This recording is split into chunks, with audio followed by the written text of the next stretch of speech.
Quand la tristesse arrive, je sais tu es là, toujours près de moi. Bon jeudi, bienvenue à votre émission de la Victoire de l'amour en cette journée internationale de la femme. Comme on le fait à tous les jeudis, on rejoint notre ami Pierre-Luc Bordelot.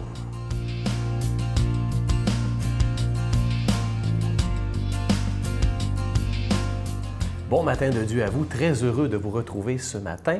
Ce matin, je vous partage une donneuse de sens connue. En fait, je vous le partage parce que ça a été une suggestion d'une téléspectatrice. Elle m'a écrit pour me dire « Tu devrais peut-être parler de cette personne-là. » Et quand elle me l'a envoyé, j'ai fait « Ben oui, c'est vrai, c'est super intéressant. » Ça me fait revenir sur des événements très douloureux dans l'histoire du Québec, puisque je vais vous parler de Mme Monique Lépine. Alors oui, c'est la mère de ce tristement célèbre tueur de la Polytechnique le 6 décembre 1989, Marc Lépine. Sa mère a fait beaucoup de témoignages de foi depuis, puisqu'on s'est dit, mais c'est inimaginable être la mère d'un monstre pareil. Ça a été la phrase qui a été dite, là. Alors, je reviens là-dessus, puisque j'ai été touché un peu même par cet événement-là, puisque mon cousin était à la Polytechnique lors des événements. De loin quand même, on a évacué évidemment l'école, mais il nous en parlait dans la famille, je me souviens très bien, hein, c'était le 6 décembre, donc imaginez dans le temps des fêtes la conversation qu'on avait, là, hein.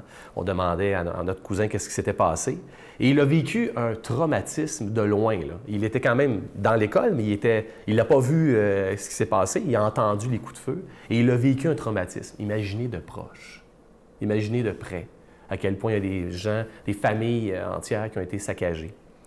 Mais, bon, vous savez, Marc Lépine a enlevé la vie de 14 filles cette journée-là et il s'est ensuite enlevé la vie. Et je vais vous lire ce que Mme Lépine a dit, à quel point elle a été dévastée, à quel point elle a souffert, mais à quel point la foi dans sa vie a pu donner du sens. Elle dit « Quand j'ai su qu'il s'agissait de mon fils, je me suis carrément effondrée en larmes. Les policiers sont venus me chercher comme si j'étais une criminelle, parce que c'était comme ça que je l'ai vécu. Mon fils s'est enlevé la vie et il m'a laissé à moi l'odieux de ses gestes. Qu'est-ce que j'ai fait? Qu'est-ce que j'ai pas fait pour que mon fils puisse en arriver à poser de tels gestes? En plus, plus tard, sa fille est décédée d'une overdose, donc d'un suicide par la drogue. Incroyable. Mais écoutez, je vous lis quand même dans son témoignage qu'est-ce qu'elle dit au bout du compte, qu'est-ce qui peut arriver. Parce qu'on sait qu'il y a des gens qui ont souffert de beaucoup de choses. Elle est au fond du baril et elle dit qu'elle a entendu le Christ lui dire « Qui fait battre ton cœur? » Et elle a répondu « C'est toi, Seigneur. » Et là, elle a entendu cette voix dire « Choisis ton chemin, la vie ou la mort. » C'est non pas avec force, mais avec grâce que je choisis la vie. J'ai compris que Jésus ne nous laissait jamais seuls. Sa foi l'a sauvé, comme tant d'autres. Merci beaucoup, Madame Lépine, votre témoignage de foi devant tant de souffrances. Notre Père qui es aux cieux, que ton nom soit sanctifié, que ton règne vienne, que ta volonté soit faite sur la terre comme au ciel. Donne-nous aujourd'hui notre pain de ce jour. Pardonne-nous nos offenses comme nous pardonnons à ceux qui nous ont offensés. Ne nous laisse pas entrer en tentation, mais délivre-nous du mal, car c'est à toi qu'appartient le règne, la puissance et la gloire pour les siècles des siècles. Amen. La Victoire de l'amour vous invite à son pèlerinage annuel en République tchèque et en Pologne, du Petit Jésus de Prague à la ville natale de Saint-Jean-Paul II, en compagnie de Brigitte Bédard, l'abbé Donald Thompson et la participation occasionnelle de Sylvain Charon. Nous visiterons entre autres les villes de Prague, Cracovie, Auschwitz et plusieurs autres.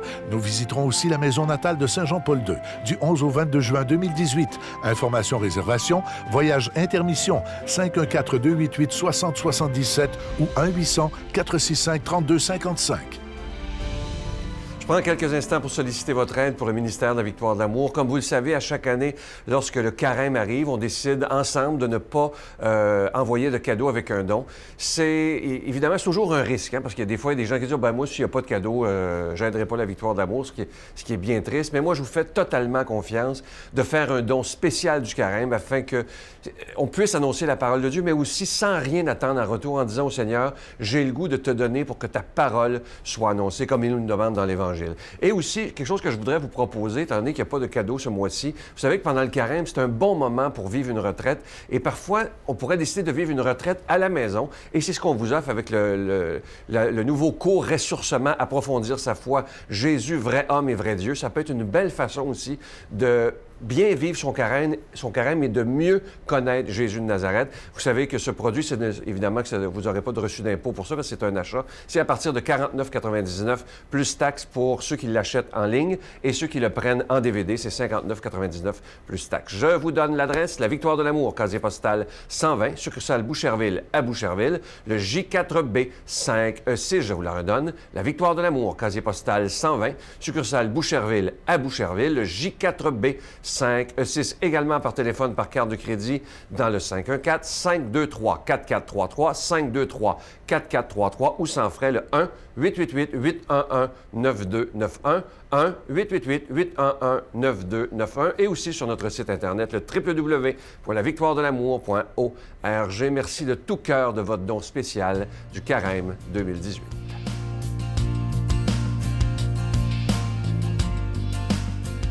Mon Dieu, donnez-moi la sérénité d'accepter les choses que je ne peux changer, le courage de changer les choses que je peux et la sagesse d'en connaître la différence.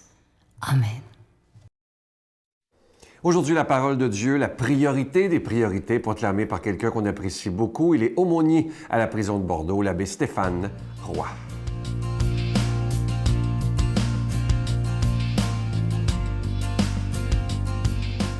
Bonjour à toi aujourd'hui et bon jeudi matin. Évangile de Jésus-Christ selon saint Luc. Jésus expulsait un démon qui rendait un homme muet. Lorsque le démon fut sorti, le muet se mit à parler et les foules furent dans l'admiration. Mais certains d'entre eux dirent, « C'est par Béelzéboul, le chef des démons, qu'il expulse les démons. » D'autres, pour le mettre à l'épreuve, cherchaient à obtenir de lui un signe venant du ciel. Jésus, connaissant leurs pensées, leur dit, « Tout royaume divisé contre lui-même devient désert. Ces maisons s'écroulent les unes sur les autres. Si Satan, lui aussi, est divisé contre lui-même, comment son royaume tiendrait-il? Vous dites en effet que c'est par Béelzéboul que j'expulse les démons. Mais si c'est par Béelzéboul que moi-même je les expulse, vos disciples, par qui les expulsent-ils? Dès lors, ils seront eux-mêmes vos juges. En revanche, si c'est par le doigt de Dieu que j'expulse les démons, c'est donc que le règne de Dieu est venu jusqu'à vous.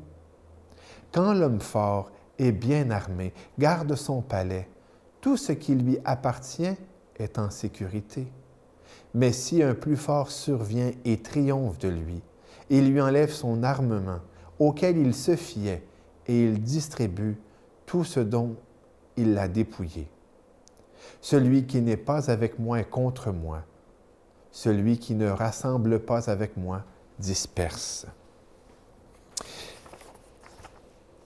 La réalité du combat spirituel, puis j'aime bien à l'appeler souvent le combat de la vie, parce que bien souvent, le combat de la vie est, sans trop qu'on y pense,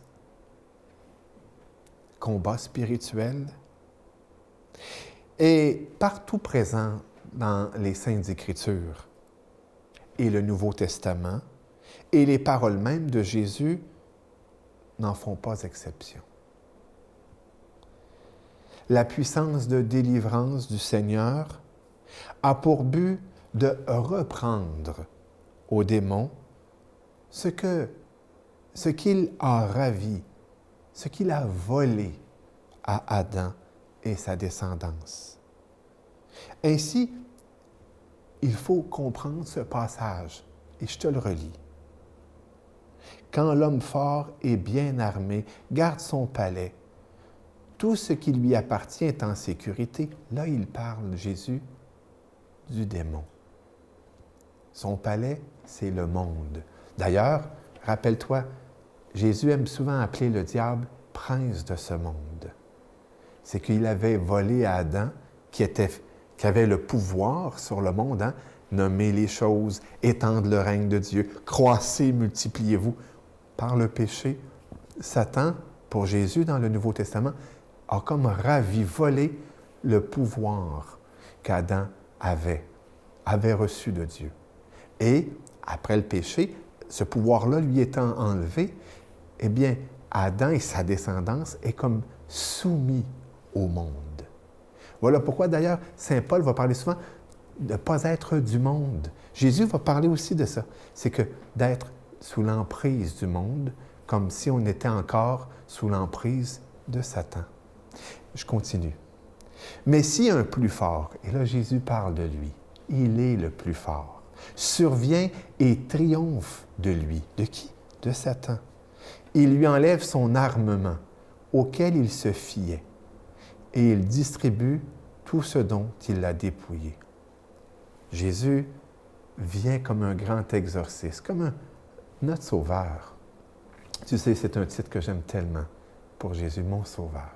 Il vient pour dépouiller, pour arracher à Satan et au pouvoir des ténèbres sa puissance, ce qu'il nous avait enlevé, et il veut nous le redonner. Mais il ne nous le redonne pas comme ça. Il nous le redonne par la foi. Par la foi. Et c'est là, justement, l'importance d'agir avec foi.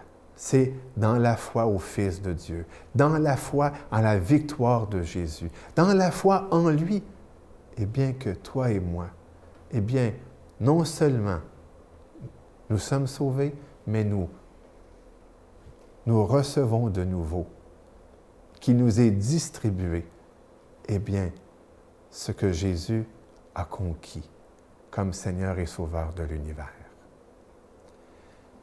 Cette page d'Évangile, loin d'être une page obscure, est une page pleine d'espérance. C'est une page de conquête, de victoire pour nous les croyants. Notre fort, notre plus fort, c'est Jésus.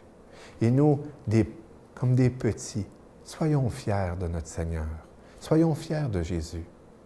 Ne t'est-il pas déjà arrivé de dire « Mon Père, c'est le plus fort ». Eh bien, avec ta foi, avec ton cœur d'enfant, aujourd'hui, aime à dire « Jésus, c'est toi qui es le plus fort », sur toutes les puissances du mal qui peuvent parfois venir m'agresser. Que Dieu te bénisse. Amen. Je vous salue Marie, pleine de grâce. Le Seigneur est avec vous. Vous êtes bénie entre toutes les femmes, et Jésus, le fruit de vos entrailles, est béni. Sainte Marie, Mère de Dieu, priez pour nous pauvres pécheurs, maintenant et à l'heure de notre mort. Amen.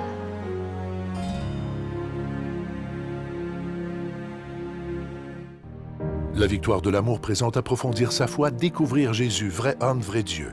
Un parcours biblique d'une durée de plus de 6 heures sur l'homme de Nazareth qui a transformé le monde à tout jamais. Avec l'abbé Donald Thompson et Pierre-Luc Bordelot, partez à la découverte de Jésus le Christ. À partir de 49,99, obtenez-le en ligne sur notre site Internet à lavictoiredelamour.org ou en format DVD. Composez le 514-523-4433 ou 1-888-811-92-91. Je laisse avec une très belle pensée qui dit ceci, c'est surtout très vrai, écoutez bien. Nous ne pouvons pas contrôler la parole de certaines personnes, ni comment elles nous traitent, mais nous pouvons contrôler comment nous y réagirons. Ça, c'est tout à fait vrai.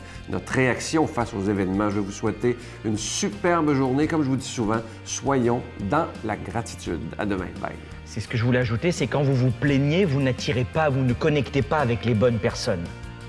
Alors que lorsque vous cessez la jérémiade, qui est plus difficile, d'abord parce que c'est plus facile de se plaindre. Très humain. C'est très humain, d'accord.